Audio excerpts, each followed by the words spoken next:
લસા અને ગુસા સામાન્ય લાગતું આ પ્રકરણ, સામાન્ય સમજૂતી ધરાવતું આ પ્રકરણ, પરંતુ એવું કહી શકાય કે સ્પર્ધાત્મક પરીક્ષા ની અંદર બીજા જે ચેપ્ટર્સ છે ની અંદર કેટલીક વાર લસા મેળવવાની જરૂરિયાત પડતી હોય છે. સ્પેસિફાઈ લસા અને ગુસા વાળા દાખલા તો બરાબર જ છે, પણ એ સિવાય અન્ય ચેપ્ટર્સ ની અંદર લસા કેવી રીતે મેળવવો એ પણ જરૂરી હોય છે. માટે કદાચ એક પ્રકરણ પૂરતું નહીં પણ અન્ય પ્રકરણમાં પણ લાગુ પડે એવું પ્રકરણ લસા અને ગુસા. લઘુત્તમ સામાન્ય અવયવ અને ગુરુત્તમ સામાન્ય અવયવ. સૌપ્રથમ એક સરળ દાખલાથી આપણે શરૂ કરીએ તો પ્રથમ દાખલો છે 24, 96 અને 120. આપણે એને ઘાત સ્વરૂપે લખીશું અને ઘાતની અંદર જેના આમ કહેવાય કે અવિભાજ્ય અવયવ ન પાડી શકાય એવી સંખ્યાના ઘાત, એટલે કે ધારો કે 2, 3, 5, 7, 11, 13 એ પ્રમાણે અવિભાજ્ય સંખ્યાના ઘાત સ્વરૂપે. ધારો કે 24 છે, 24 તો 8 તરી 24 અને 8 નો મતલબ છે 2 ની 3 ઘાત ગુણ્યા 3. 8 તરી 24, 2 ની 3 ઘાત ગુણ્યા 3, 96. ધારો કે 16, 6, 96, 16મો થી ધારો કે 2 16 ને આપી દઈએ તો 32 તરી 96. 32 એટલે કે 2 ની 5 ઘાત ગુણ્યા 3, ગુણાકાર જોઈએ તો 2 ગુણ્યા 2 4 ગુણ્યા 2 8, 16 અને 32. 2 ની 5 ઘાત ગુણ્યા 3 એ 96 દર્શાવે. ત્યાર પછી 120. જો કોઈ 5 દૂર જ રહેશે કે 120 એટલે 24 5, તો ઉપર આપણે 24 ના ભાગ તો લખેલા જ છે, માટે શું કરીશું 2 ની 3 ઘાત ગુણ્યા 3 ગુણ્યા 5. ચેક કરીએ તો 2 ની 3 ઘાત એટલે 8, 8 તરી 24, 24 ગુણ્યા 5 એટલે 120. શું મેળવવાનું છે મિત્રો? તો ગુસા અને લસા. જો વાત ગુસા ની હોય તો જે તે મૂલ્ય આપણને આપ્યું છે એ મૂલ્યની અંદર ઘાત સ્વરૂપે આપણે જે દર્શાવ્યું છે એ દર્શાવેલ ઘાતમાં ઓછામાં ઓછી ઘાત, જેમ કે 2 ની 3 ઘાત, 2 ની 5 ઘાત, 2 ની 3 ઘાત સ્વરૂપે આપણને લખ્યું છે, તો ઓછામાં ઓછી 2 ની 3 ઘાત. વાત કરીએ 3, તો દરેકની અંદર 3 ની એક ઓછામાં ઓછી ઘાત આપેલી છે. અને 5, તો 5 એ માત્ર 120માં જોવા મળે છે, જેનો સમાવેશ આપણે ગુસાની અંદર ન કરી શકીએ. આ સંખ્યાનો ગુણાકાર એ આપેલ 24, 96 અને 120 નો ગુસા દર્શાવે છે. ત્યાર પછી લઈએ લસા. એકદમ સરળ રીતે આપણે લખીએ તો અગાઉ કહ્યું પ્રમાણે ગુસા એટલે આપેલ સંખ્યાની ઓછામાં ઓછી ઘાત અને લસા એટલે આપેલ સંખ્યાની વધુમાં વધુ ઘાત. તો વધુમાં વધુ એટલે 2 ની 5 ઘાત અને એ જ પ્રમાણે 3 તો આપણને એક જ વાર આપેલા છે અને એ જ પ્રમાણે 5, મતલબ કે 2 ની 5 ઘાત ગુણ્યા 3 ગુણ્યા 5 લઈએ તો આપેલ આ 3 સંખ્યાનો આપણને લસા મળે છે. નેક્સ્ટ નંબર 2, આપણને ઘાત સ્વરૂપે મૂલ્ય આપ્યું છે 2 ની 3 ઘાત ગુણ્યા 3 ની 2 ઘાત ગુણ્યા 5 ની 2 ઘાત ગુણ્યા 7 ની 4 ઘાત. એ જ પ્રમાણે 2 ની 2 ઘાત, 3 ની 4 ઘાત, 5 ની 3 ઘાત અને 7 ની 2 ઘાત. આ પ્રમાણે આપેલા મૂલ્યોમાં હાલ કયું અથવા આપણે ઉપરનો જે દાખલો જોયો છે એ પ્રમાણે જો ગુસા લઈએ તો ગુસા ગુરુત્તમ સામાન્ય અવયવ 2 ની ઓછામાં ઓછી ઘાત, એકમાં 3 છે એકમાં 2, તો આપણે લઈશું 2 ઘાત. 3 ની 2 અને 4, 3 ની લઈશું 2 ઘાત. 5 ની 2 અને 3 ઘાત છે તો 5 ની લઈશું 2 ઘાત. 7 ની 4 અને 2 ઘાત છે તો 7 ની લઈશું 2 ઘાત. જે આપેલ ઉપરના જે ઘાત સ્વરૂપે મૂલ્ય આપ્યા છે એનો ગુસા દર્શાવે છે, વાત કરીએ લસાઅની, તો લસાઅ બરાબર અગાઉ આપણે ઉપર ગણ્યું એ પ્રમાણે વધુમાં વધુ ઘાત એ લસા દર્શાવે છે. ધારો કે 2 ની 3 અને 2 ઘાત છે તો લસા મૂળ લઈશું 2 ની 3 ઘાત. 3 અને 4 ઘાત તો 2 3 ની પર 4 ઘાત લઈશું. 5 ની 2 અને 3 તો અહીંયા આપણે લઈશું 5 ની 3 ઘાત. એ જ પ્રમાણે 7 ની 4 અને 2 તો આપણે લઈશું 7 ની 2 ઘાત. 4 ઘાત લસાની અંદર. વધુમાં વધુ ઘાત 2 ની વધુમાં વધુ 3 ઘાત છે, 3 ની વધુમાં વધુ 4 ઘાત છે, 5 ની વધુમાં વધુ 3 ઘાત છે અને 7 ની વધુમાં વધુ 4 ઘાત છે. કોન્સેપ્ટ એકદમ ક્લિયર મિત્રો કે આપણને ઘાત અવયવની રીતથી પણ આપણે દાખલા ગણી શકીએ છીએ. અવયવ જોઈએ અને જે કિંમતો ની અંદરથી સામાન્ય અવયવ મળે છે, જે સામાન્ય અવયવ મળે છે એ સામાન્ય અવયવ ગુસા દર્શાવે છે અને વધુમાં વધુ જે આ પ્રમાણે ઘાત સ્વરૂપે આપણને મૂલ્ય મળતું હોય એ લસાઅ દર્શાવે. ત્યાર પછી દાખલા નંબર 2-3 ની અંદર બે સંખ્યાઓ આપેલી છે અને એનો લસા અને ગુસા બંને આપેલા છે. એમોની એક સંખ્યા આપેલી છે અને આપણે બીજી સંખ્યા શોધવાની છે. તો દાખલા નંબર 3 માં એ બીજી સંખ્યા શું હશે? તો સરળ શબ્દોમાં મિત્રો સમજી લો કે જો બે સંખ્યાની વાત હોય તો કોઈ પણ બે સંખ્યાઓનો ગુણાકાર એના લસાઅ અને ગુસાઅના ગુણાકાર બરાબર હોય. કોઈ પણ આપેલી બે સંખ્યાનો ગુણાકાર એના લસાઅ અને ગુસાઅના ગુણાકાર પ્રમાણે હોય તો અહીંયા આપણે બીજી કોઈ સંખ્યા શોધો એવું કહ્યું છે તો આપણે બીજી સંખ્યાને ધારી લઈશું. ધારો કે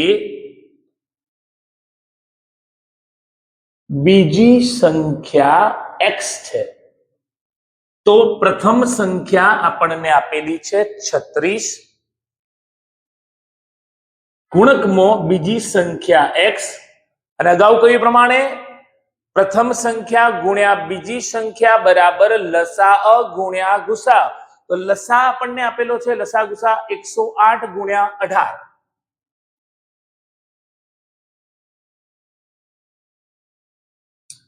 પ્રથમ સંખ્યા ગુણ્યા બીજી સંખ્યા બરાબર લસાઅ ગુણ્યા ગુસા. ફરીથી સૂત્ર સમજી લઈશું મિત્રો કે કોઈ પણ બે સંખ્યા ના ગુણાકારનું મૂલ્ય એ સંખ્યાના લસાઅ અને ગુસાઅના ગુણાકાર બરાબર મળે છે. 36 ગુણાકાર છે બરાબરની સામે જશે તો એ ભાગાકારની અંદર માટે x બરાબર 108 ગુણ્યા 18 ભાગ્યા 36. 36 તરી 108 અને એ જ પ્રમાણે 18 તરી 54. મતલબ કે જો આપેલી સંખ્યાઓમાં પ્રથમ સંખ્યા 36 અને બીજી સંખ્યા 54 હશે તો એનો લસાઅ બને છે 108 અને ગુસાઅ બને છે 18. છેલ્લે દાખલા નંબર 4 અને આપણે એને કહીશું એક ટ્રિકી પ્રશ્ન છે. જે ઉપર આપણે કહ્યું અથવા જે ગણતરીઓ કરી અથવા દર્શાવી છે એને અનુલક્ષી અને એક ટ્રિકી પ્રશ્ન એવો પૂછ્યો છે કે બે સંખ્યાઓ નો ગુણોત્તર 15:11 છે.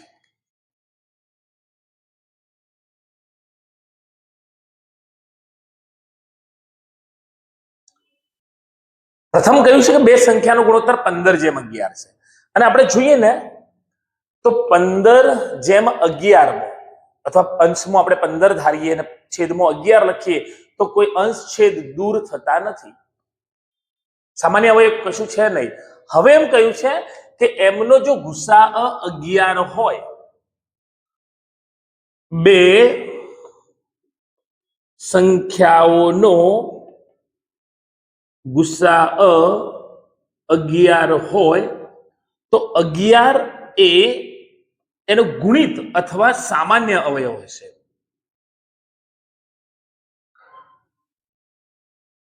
નો ગુણિત હશે અથવા સામાન્ય, જેને આપણે x તરીકે માનીને ચાલીએ તો અહીંયા ગુણાકારની અંદર 15 કે 11 છે, અંશ છેદની અંદર કોઈ એવો બીજો ગુણિત આપેલો નથી. પરિણામે પ્રથમ સંખ્યા 15 પણ 11 વડે ગુણાય છે. પ્રથમ સંખ્યા 15 ગુણ્યા 11 અને બીજી સંખ્યા એ જ પ્રમાણે 11 ગુણ્યા 11. ફરીથી કહીશું કે બંને સંખ્યાનું પ્રમાણ આપેલું છે.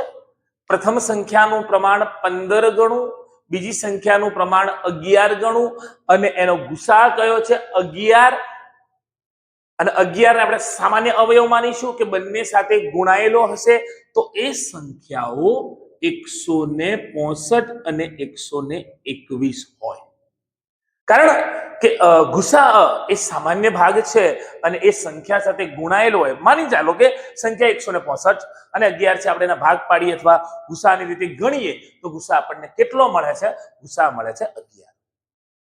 બીજું કે આ પ્રમાણેનું કોઈ મૂલ્ય આપ્યું હોય તો એ ગુણોત્તર પ્રમાણે, જો કદાચ ગુણોત્તર ની અંદર લખેલું છે, ગુણોત્તર ની અંદર કોઈ છેદ દૂર થતો નથી, તો સીધો એ ગુસા એ સંખ્યા સાથે અથવા આપેલ પ્રમાણ સાથે ગુણવાથી આપણને મૂળ સંખ્યાઓ પ્રાપ્ત થાય છે. આ પ્રથમ ભાગની અંદર લસા ગુસાની એક સામાન્ય સમજૂતી આપણે મેળવી છે. ફરીથી એને પુનરાવર્તિત કરી તો શું કહી શકાય? પ્રથમ તો આપેલી સંખ્યાના અવિભાજ્ય અવયવ પ્રમાણે એને આપણે ઘાત સ્વરૂપે લખીશું. ઘાત સ્વરૂપે લખ્યા પછી એ જે ઘાતના મૂલ્યો આપેલા છે એમાં તમામ સંખ્યાઓ જે આપેલી છે ની અંદર સમાન એટલે કોમન હોય અને વધુમાં ઓછામાં ઓછી ઘાત એ ગુસામાં, વધુમાં વધુ હોય એ લસામાં આપણે બે ભાગમાં ડિવાઈડ કરીશું. ગુસામાં શું યાદ રાખીશું કે આપણને જે અવિભાજ્ય અવયવ અથવા ઘાત સ્વરૂપે મૂલ્ય આપ્યા છે એ તમામમાં હોય તો જ આપણે એનો સમાવેશ કરીશું. લસા એ તમામમાં હોય કે ન હોય તો પણ આપણે એનો સમાવેશ કરીશું. ગુસા માટેની શરત શું છે? ઘાત સ્વરૂપે દર્શાવેલી સંખ્યાના ઓછામાં ઓછી ઘાત દર્શાવતું મૂલ્ય. લસામાં ઘાત સ્વરૂપે દર્શાવેલા મૂલ્યમાં વધુમાં વધુ ઘાત દર્શાવતું મૂલ્ય. બંને દાખલાની અંદર આપણે જોયું છે, પ્રથમ દાખલામાં આપણે ભાગ પાડી અને ઘાત સ્વરૂપે દર્શાવ્યું છે, બીજા દાખલાની અંદર આપણને ઘાત સ્વરૂપે મૂલ્ય આપ્યું છે. દાખલા નંબર 3 તરફ જઈએ. શું યાદ રાખીશું? જો બે સંખ્યાના લસા અને ગુસા આપેલા છે તો મતલબ છે કે બે સંખ્યાનો ગુણાકાર એના લસા અને ગુસાના ગુણાકાર બરાબર હોય છે. અને દાખલા નંબર 4 ની અંદર મિત્રો આપણે એવું જોયું કે કોઈ પણ બે સંખ્યાનો ગુણોત્તર એટલે કે પ્રમાણ આપેલું છે અને એક અવિભાજ્ય અવયવ અથવા મૂલ્ય તેના ગુસા તરીકે આપણને કહ્યું છે, તો એ આપેલ સંખ્યાના પ્રમાણને એ ગુસા વડે આપેલ સંખ્યાના પ્રમાણ, જે કે પ્રથમ પ્રમાણ છે 11, એના ગુસા એટલે કે 11 વડે ગુણવાથી, બીજું પ્રમાણ છે 11, એને 11 વડે ગુણવાથી આપણને એ બંને સંખ્યાઓ પ્રાપ્ત થાય છે. લસા અને ગુસા ભાગ નંબર 2. પ્રથમ ભાગની અંદર આપણે લસા ગુસાની સામાન્ય સમજૂતીના દાખલા જોયા છે. અહીંયા કંઈક એવા દાખલા કે સહજ એમ કહ્યું ન હોય કે આ દાખલામાં આપણે લસાની જરૂરિયાત છે કે ગુસાની જરૂરિયાત છે, પણ લસા ગુસાની ગાણિતિક પ્રક્રિયા વગર આપણે એના જવાબ સુધી જો પહોંચી નથી શકતા એવા પ્રશ્નોમાં તો નાનામાં નાની એવી સંખ્યા શોધો કે જેને 12, 15, 20, 54 વડે નિશેષ ભાગી શકાય. મતલબ કે એ સંખ્યા એ આપેલી સંખ્યાનો લસા હશે. અહીંયા પ્રથમ દાખલા પ્રમાણે ગણીશું આપણે તો એ લસા મેળવવા માટે 12, 15, 20 અને 54, જો 12 વડે 2 વડે આપણે એને ભાગ ચલાવીએ છીએ તો 6, 15, 10 અને 27 દુ 54. ફરીથી 2 વડે તો 3, 15, 5 અને 27. હવે આપણે 3 વડે ભાગ ચલાવીશું તો 1, 5, 5 અને 9. 3 એકા 3, 9 તરી 27. હવે આપણે 3 વડે ભાગ ચલાવીએ છીએ તો 1, 5, 5 અને 3, અને છેલ્લે ફરીથી 3 વડે તો 1, 5, 5 અને 1, અને છેલ્લે 5 વડે તમામની અંદર આપણને એક મૂલ્ય મળે છે.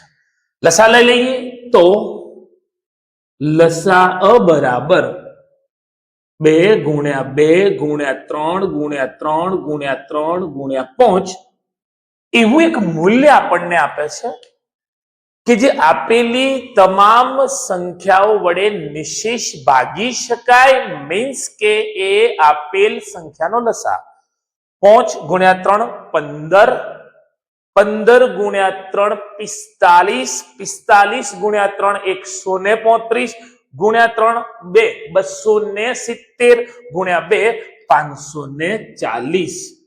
તો 540 એક એવી સંખ્યા છે કે જેને 12, 15, 20 અને 54 વડે નિશેષ.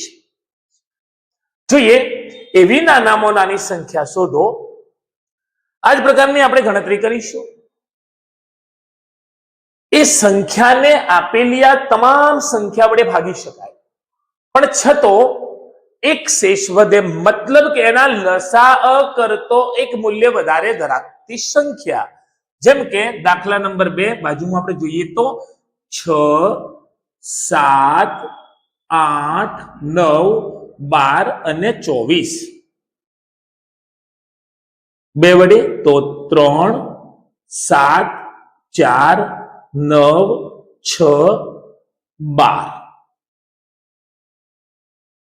ત્યાર પછી 2 વડે ફરીથી એકવાર તો 3, 7, 2, 9, 3, 6.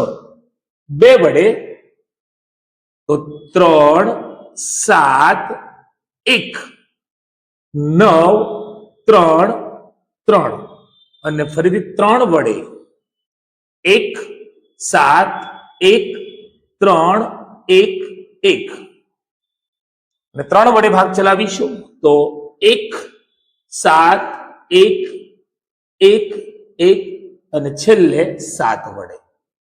તો આ તમામે તમામ મૂલ્ય જે આપણને મળ્યા છે એ લસા દર્શાવે છે. તો આપેલી સંખ્યાનો પ્રથમ આપણે લસા લઈએ દાખલા નંબર 2 માટે. તો એ લસા બને છે 2 ગુણકમાં 2 ગુણકમાં 2, 3, 3 અને 7. આ પ્રકારનું મૂલ્ય આપણને મળે છે. 7 તરી 21, 21 તરી 63, 63 ગુણ્યા 8, 8 તરી 24, 2, 8 6 48 અને 2 50. મતલબ કે આ સંખ્યાનો લસા બને છે 504. પણ એવું કહ્યું છે કે તમામ વડે, તો આપણે એમાં એક સંખ્યા માટે ભાગેલ સંખ્યા જો એની અંદર એક મૂલ્ય વધારે હશે તો દરેક વડે ભાગતો શેષ એક વધે, માટે ભાગેલી સંખ્યા બને છે 505. હવે દાખલા નંબર 3 ની અંદર એવું આપણને કહ્યું કે એવી મહત્તમ સંખ્યા શોધો કે જેના વડે 220 ને ભાગવામાં આવે, 186 ને 220 ને ભાગવામાં આવે તો 4 શેષ વધે છે, 186 ને ભાગવામાં આવે તો 6 શેષ વધે છે. તો પ્રથમ આપણે મૂલ્ય મેળવવા માટે વધતી શેષને બાદ કરી અને પેલા સંખ્યાઓ મેળવીએ. તો તે સંખ્યાઓ પ્રથમ 220, વધતી શેષ 4, પરિણામે 216. બીજી સંખ્યા આપેલ સંખ્યા 186, વધતી શેષ 6, મતલબ 180.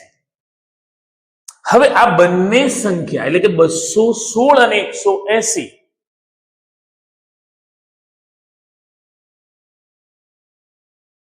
નો જે ગુસા બને એ ગુસા દ્વારા આ બે સંખ્યાઓને અથવા ભાગ ચલાવતો કે ભાગાકાર કરતો શેષ 4 અને 6 વધતી હશે. પરિણામે આપણે 4 અને 6 જે વધતી શેષ બાદ કર્યા પછી જે સંખ્યા મળી છે એનો ગુસા મેળવવાનો છે.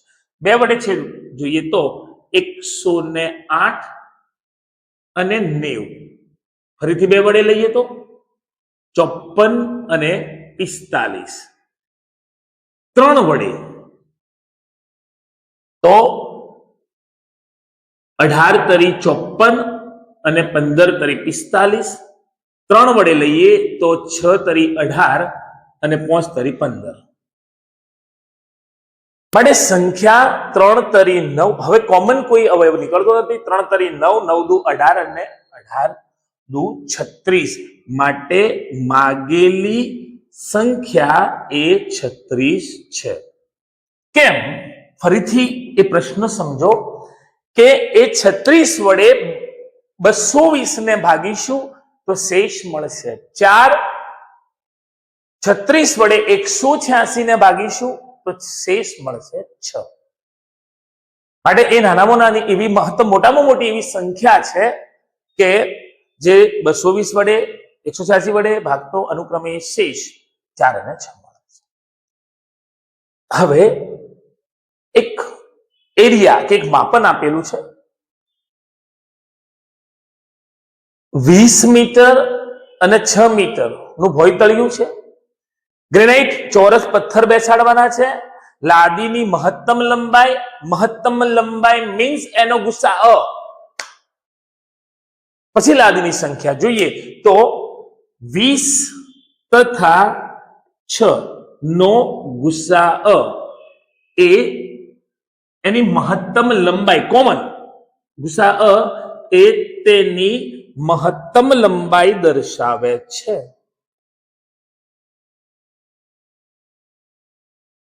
માટે 20 અને 6 નો ગુસા આપણે જોઈએ. કોમન અવયવ માત્ર મળે છે 2, જે લાદીની લંબાઈ છે. ચોરસ પથ્થર કયું છે? મતલબ કે ક્ષેત્રફળ દર્શાવીશું લંબાઈ ગુણ્યા લંબાઈ. અને સહજ શબ્દોમાં જો લાદીની આપણે સંખ્યા શોધવી છે તો લાદીની સંખ્યા બરાબર ભોયતળિયાનું ક્ષેત્રફળ ભાગ્યા એક પથ્થરનું ક્ષેત્રફળ. એટલે કે લાદીની સંખ્યા બરાબર ભોયતળિયાનું ક્ષેત્રફળ ભાગ્યા એક લાદીનું ક્ષેત્રફળ. તો ભોયતળિયાનું ક્ષેત્રફળ લંબાઈ ગુણ્યા પહોળાઈ અને લાદીનું ક્ષેત્રફળ જે ચોરસ છે તો લંબાઈ ગુણ્યા લંબાઈ. અહીંયા 10 એ દૂર કરીએ 3, પરિણામે મળશે 30. જો ભોયતળિયાની લંબાઈ પહોળાઈ 20 ગુણ્યા 6 હોય અને લાદીની લંબાઈ 2 મીટર હોય તો 30 લાદીની સંખ્યા દ્વારા આપણે એ ભોયતળિયાને એમ કે લાદી બેસાડી શકાય. ફરીથી પ્રશ્નનું પુનરાવર્તન કરીએ મિત્રો. પ્રશ્ન એવું કહ્યું કે મહત્તમ લંબાઈ મતલબ કે 2 મૂલ્ય વચ્ચેનો ગુસા એ એની મહત્તમ લંબાઈ દર્શાવે છે. અને જો મહત્તમ લંબાઈ 2 હોય તો ક્ષેત્રફળ બરાબર લંબાઈ ગુણ્યા લંબાઈ લખીશું. અને લાદીની સંખ્યા મેળવવા માટે ભોયતળિયાના ક્ષેત્રફળને એક લાદીના ક્ષેત્રફળ વડે ભાગીએ તો આપણને લાદીની સંખ્યા પ્રાપ્ત થાય છે. મિત્રો લસા ગુસા ના ભાગ 2 ની અંદર આ પ્રકારના ટ્રિકી દાખલા કે જેવો લસા ગુસા જેવો શબ્દ વાપર્યો નથી, પણ આપણે લસા અને ગુસાની રીતનો ઉપયોગ કરી અને એના જવાબ સુધી પહોંચવાનું હોય છે. ભાગ 2 ની અંદર અહીં સુધી આપણે જોયું છે અને લસા ગુસાને લગતા અન્ય દાખલાઓ સાથે આપણે ત્રીજા ભાગમાં મળીશું.